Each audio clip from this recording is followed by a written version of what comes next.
Hola, ¿cómo le va? Soy Alberto Amorosino y le doy la bienvenida a esta nueva edición de Títulos de Primera. En todo campo de batalla, en toda guerra, siempre hay primeras líneas, segundas y terceras líneas. Y en la primera línea, en este caso, en esta guerra que se está llevando a cabo, con este bichito que desconocemos, porque realmente si lo desconocen los científicos, aunque en este momento se están investigando, tratando de llegar a conclusiones, pero todo es un interrogante, un gran interrogante que tenemos todos los ciudadanos con respecto a lo que está sucediendo o lo que va a suceder. Las investigaciones siguen, continúan. Algunos dicen que somos conejillos de India. Ojalá podamos ser conejillos de India con tal de solucionar o poder solucionar este problema que tenemos en todo el mundo. Hablaba de la primera línea, la segunda y las terceras líneas. En la primera línea están aquellos que diariamente están tratando de tranquilizar de alguna forma a aquellos que han pasado esta barrera de ser sanos a tener el COVID-19. Y en las segundas líneas están aquellos que van a apoyar a los primeros, y en las terceras líneas tenemos a los hombres y mujeres de asistentes sanitarios que diariamente están luchando, están en batalla. El doctor Ricardo Agrasso es el traumatólogo cirujano recibido en la Universidad de Buenos Aires, atiende en una clínica privada y ha estado en un hospital policial, en Churruca. Es decir, es un traumatólogo que es cirujano y está también en el Vélez Sarsfield, ¿no? Creo que es así, donde hay primeras líneas, donde se está en primera línea. Y queremos charlar hoy con él no solamente sobre lo que está sucediendo en el hospital público, en el privado, sino cuál es su panorama como cirujano, que está en la primera línea, de esto que nos está sucediendo, en este caso a los argentinos. Doctor, ¿cómo está? ¿Qué tal, Alberto? Muy bien, muy bien. Muchas gracias por invitarme para poder compartir esta charla y este momento tan especial que nos va a tocar, que nos toca y que probablemente por mucho tiempo no volvamos a tener, ¿no? Sí, por mucho tiempo ahí estaba en las últimas horas esta reunión que tiene el gobernador de la ciudad de Buenos Aires y el gobernador de la provincia de Buenos Aires, donde nosotros los periodistas tenemos así un poquito el escozor, ¿no? de tener esa primicia, de cruzar la barrera de lo permitido, pero evidentemente hay una posibilidad de que se abran estas compuertas para que podamos salir a nuestra cotidianeidad, a esta cosa de todos los días, de ver de cómo podemos pasar los momentos críticos, poder mover la economía, todo esto que estamos previendo que puede suceder. Pero tenemos el interrogante, no sabemos. Entonces, vamos a lo suyo. Usted está en el hospital público, ¿sí? Tal cual. ¿Qué pasa en el hospital público? En el hospital público, yo estoy en el hospital Vélez Sarsfield, que es un hospital dependiente del gobierno de la ciudad. Es un hospital que está ubicado en Montecastro, Liniers, en el oeste de la capital de la ciudad autónoma. Nuestra realidad fue evolucionando y cambiando desde que empezó esto, que fue en los primeros días de marzo. Si uno hace un poco de historia, el 10 de marzo lo veíamos como algo muy lejano, algo que pasaba en China y que había hecho eclosión en febrero en Europa, principalmente en España y en Italia. Y a partir del 19, cuando se hizo el cierre y empezó todo el tema del distanciamiento y todo el tema de la cuarentena, bueno, empezamos a empezar a trabajar sobre esta cuestión. El hospital cambió de ser un hospital polivalente a ser un hospital donde se trata COVID en su gran mayoría y dejó de tener las estructuras de servicios. Esto es común en toda la ciudad de Buenos Aires y obviamente en la provincia, en el país, y dejó de ser una estructura de servicios, o sea, dejó de existir, por ejemplo, mi servicio, el servicio de traumatología, y los médicos nos abocamos a la atención de los pacientes COVID, quedando relegado a una atención mínima para todo lo que fuera patología fuera de COVID. Y así empezó a armarse las unidades, las UPU, las unidades febriles de urgencia, en donde tuvimos que ir aprendiendo en el escenario la obra. Tuvimos que realmente ir viendo cómo se atendía, cómo se diagnosticaba. De hecho, los elementos de diagnóstico, de tratamiento y de estudio de este virus los fuimos aprendiendo sobre la marcha. Es decir, estaban empezando a conocer las armas que debían utilizarse. Es decir, están en un frente de batalla donde las armas todavía no están conocidas. No se sabía con qué armas íbamos a contar, ni qué características tenía el virus, ni cómo se diseminaba, ni cómo se propagaba en la población. Sí sabíamos que era algo que podría ser letal en función de lo que nos venía. Nos sirvió muchísimo, muchísimo las webinars, la conexión. Eso me parece que es algo muy importante para destacar. Teníamos 2 o 3 veces por semana conexión con especialistas en nuestra profesión de Italia y de España, que nos iban marcando un poco el terreno, el camino, y lo que nosotros veíamos en ellos íbamos aprendiendo. Y bueno, y fuimos viendo los diagnósticos, cómo se iban haciendo. Te venía un paciente en la UFU que tenía fiebre y que tenía tal vez algún trastorno. No sabíamos al inicio, por ejemplo, que tenían que tener pérdida de olfato y de gusto, si no hablábamos de fiebre o de algún trastorno respiratorio. Después empezamos a ver que aparecía esto de la pérdida de olfato y de gusto, entonces empezamos a ponerlo como un elemento dentro del diagnóstico. Después, obviamente, todo paciente que llegaba con algún trastorno respiratorio, bueno, mire, vuelva si llega a tener alguno de estos síntomas.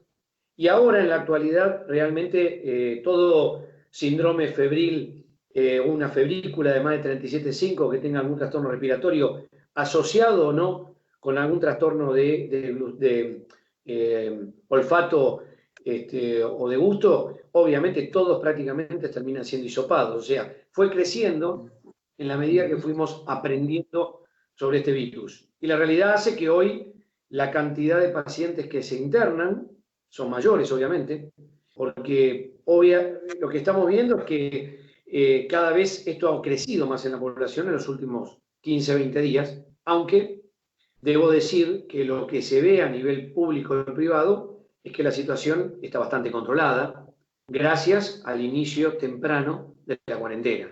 Esta es una realidad. Es la historia tan cercana, ¿no? Porque es una historia cercana. La nuestra es una historia cercana. Hasta febrero no teníamos una historia. En marzo comenzamos a tener otra historia. Es decir, estamos viviendo un futuro desconocido, porque, a ver, una reiteración, ¿no? Todos pensamos, ¿esto será igual mañana? ¿Actuaremos de la misma manera? ¿Las economías trabajarán de la misma manera? Se rompe toda la economía mundial. ¿De qué manera tenemos que sobrevivir? ¿Sobrevivimos con lo que producimos? Es todo un interrogante, ¿no? Filosóficamente hablando. Totalmente. Nosotros estamos viendo, a medida que van pasando las semanas, cómo nos vamos a tener que acostumbrar a una nueva normalidad. Y esa es una realidad a todas voces. El primer aspecto que uno está viendo en la gente es, primero, lo que vio es un gran temor frente a lo desconocido, la incertidumbre, el miedo que se generó en todo, ¿no? El acceso a Internet generó el temor. Después vamos viendo que la gente a cansar, y esto es lo que se ve hoy, el cansancio, la fatiga, el cansancio fundamentalmente mental, y esto es lo que se ve en la gente, hay un gran trastorno psicológico, se ahondan toda patología previa, psicológica, y todo esto va llevando porque uno tiene la incertidumbre del trabajo, de cómo puede proyectarse, de cómo sigue esto en las relaciones a futuro. Hay mucho temor el trabajo online, si puede ser efectivo o no. Tal vez sea una modalidad que viene a instalarse y quede. Mucha gente que prácticamente ha perdido su fuente laboral, teniendo en cuenta aquellos particulares, independientes, pymes, etcétera, pero Más o también cómo menos, seguir. la Organización Internacional del Trabajo está calculando en estos momentos arriba de los 470 millones de pérdida de trabajo. Es decir, vamos a los 500 millones de aquí a 2 meses. Tal cual, tal cual. Y el otro tema hay que ver cómo sigue la transmisión del virus.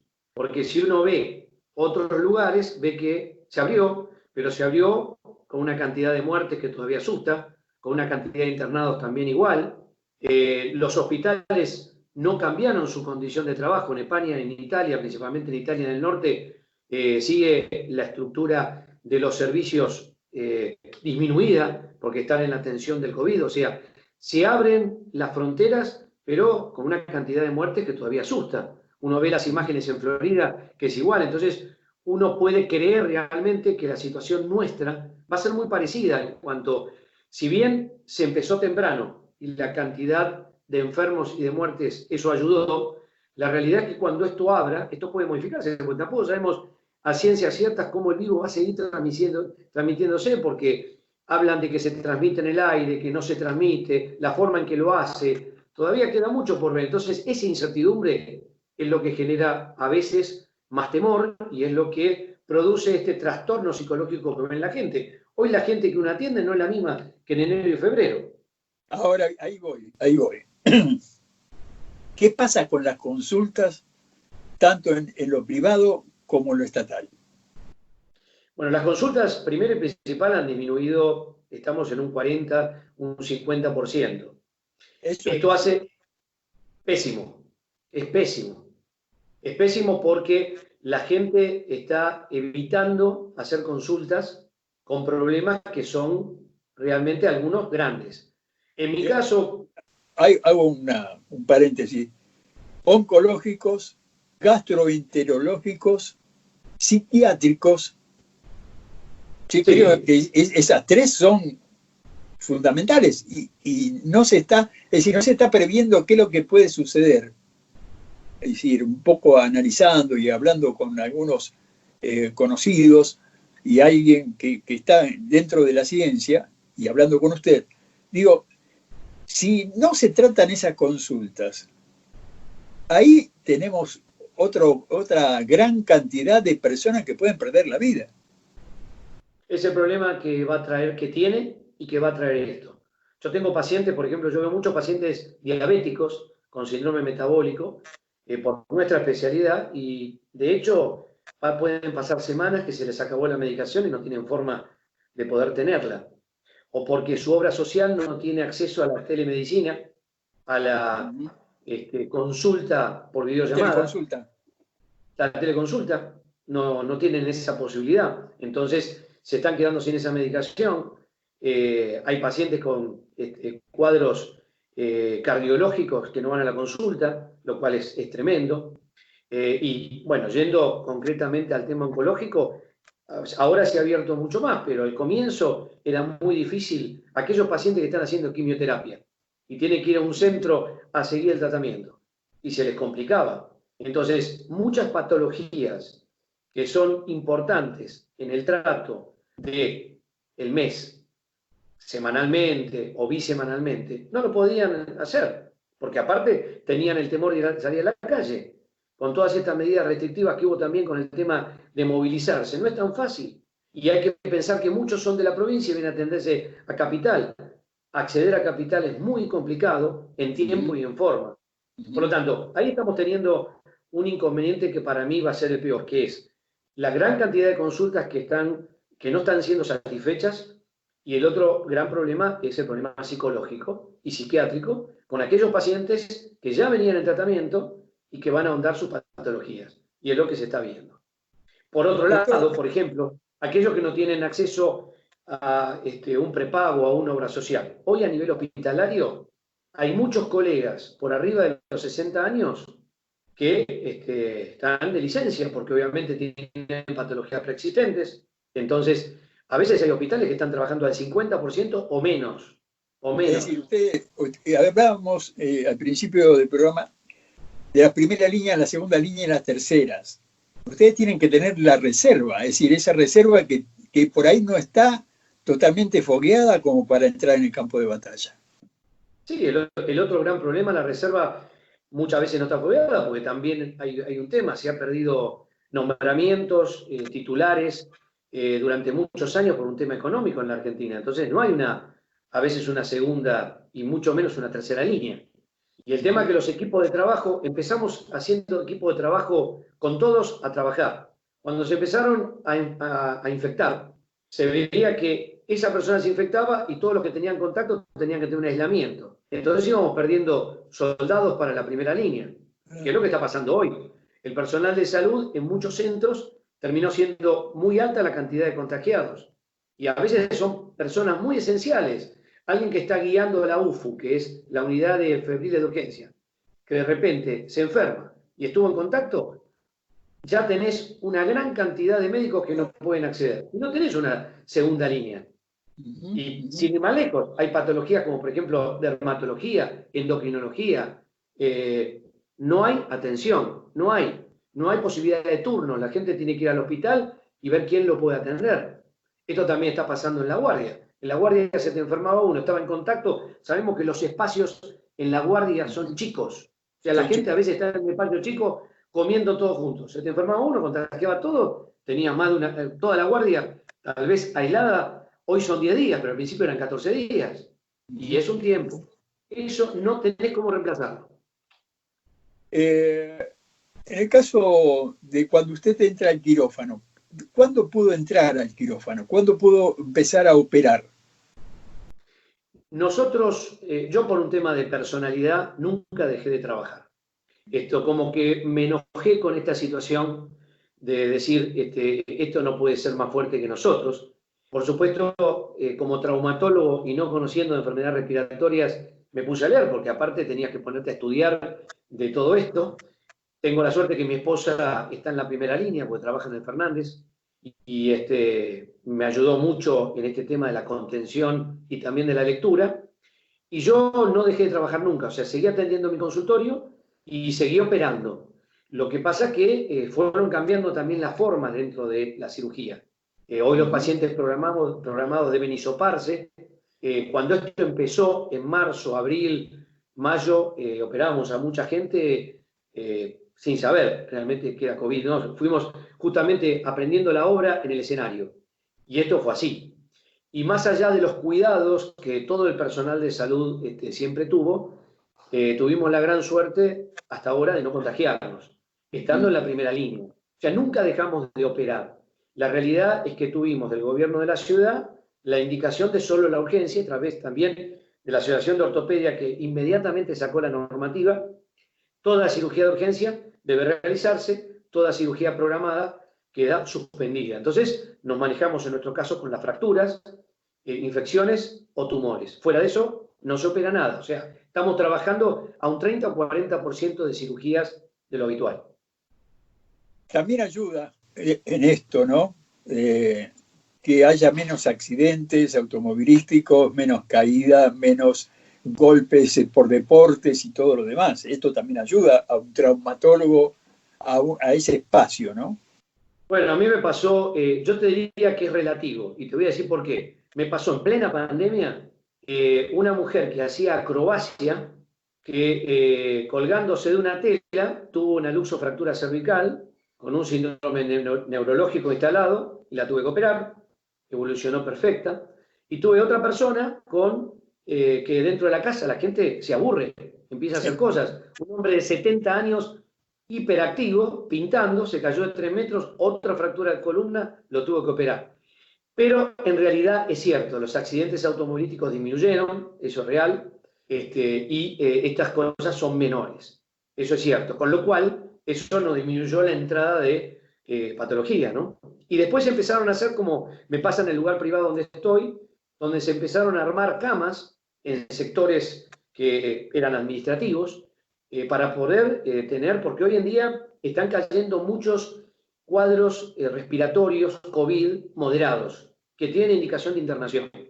Muchos de esos casos... Ahí podríamos decir como una gripe fuerte. Sí, hay un aumento. Exactamente, un aumento. El leve, normalmente, si lo recibimos en el hospital, va al hotel. El moderado ya va a internarse y ahí tiene 10 días de internación. Si el moderado se pone grave, el problema es que el grave está 21 días en terapia. O sea, vos tenés una cama de terapia ocupada por 21 días, lo cual es muy difícil el poder limpiar esas camas, ese es el tema. Un minuto nos queda, doctor. Para ese minuto se lo dejo a usted. ¿Cuál es la prioridad hoy para ustedes? La prioridad que tenemos es tratar de salvar a la mayor cantidad de gente posible, generar en la gente conciencia de los cuidados, que no dejen de hacer la consulta, aunque sea por videollamada, y que cuidando todos los aspectos que tienen que ver con el traslado y la movilización, vengan a la consulta, que no dejen pasar su patología de base por esta situación. Esto viene y se va a ir, pero las patologías que son inherentes a cada uno no se van y se pueden empeorar si uno no hace la consulta en tiempo y en forma. Yo no digo que le pierdan el miedo, no hay que tener miedo, hay que tener respeto, pero hay que seguir viniendo a la consulta y creo que tiene que haber por parte de las estructuras del gobierno una apertura en cuanto a volver a tener una forma de atención tanto en el hospital como en las clínicas, porque la gente necesita la atención médica, fuera de este momento de emergencia sanitaria que estamos viviendo. Doctor Ricardo Agrasso, muchísimas gracias por su tiempo. No, para mí es un placer y les agradezco mucho que me hayan convocado para hablar y generar conciencia con la gente. Gracias. Gracias también a ustedes por dejarnos entrar en su hogar para tratar temas como estos, que evidentemente nos interesan a todos. Dios mediante, la semana próxima nos volvemos a encontrar en esto que hemos llamado Títulos de Primera. Andar, obra social de viajantes vendedores de la República Argentina. Planes de salud para empleados en relación de dependencia, monotributistas y particulares. Solicita un asesor comercial al 0810-345-0184.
Calidez, elegancia, atención al detalle y servicio personalizado.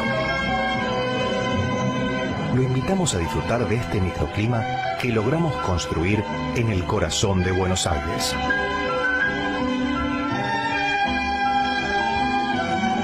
Hotel Supara. Los esperamos. ISF, Instituto Superior de Viajantes. Carreras comerciales con títulos oficiales. Validez nacional. Informes e inscripción al 0800-345-4373.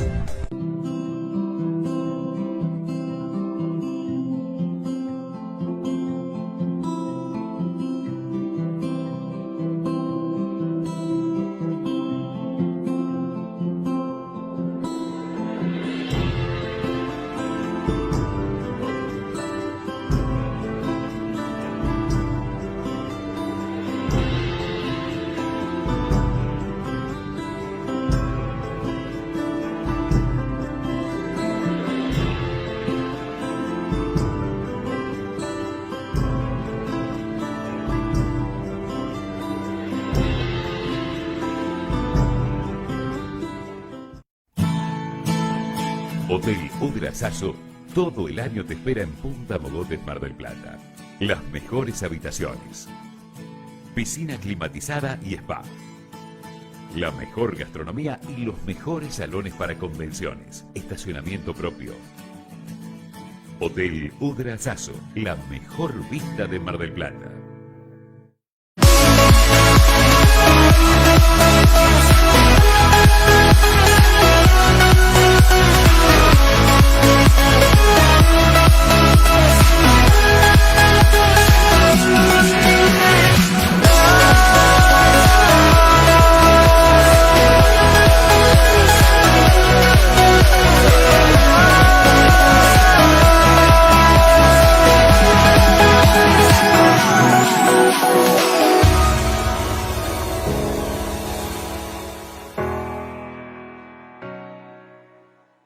Hotel Udra Sasso, todo el año te espera en Punta Mogotes, Mar del Plata. Las mejores habitaciones, piscina climatizada y spa, la mejor gastronomía y los mejores salones para convenciones, estacionamiento propio. Hotel Udra Sasso, la mejor vista de Mar del Plata.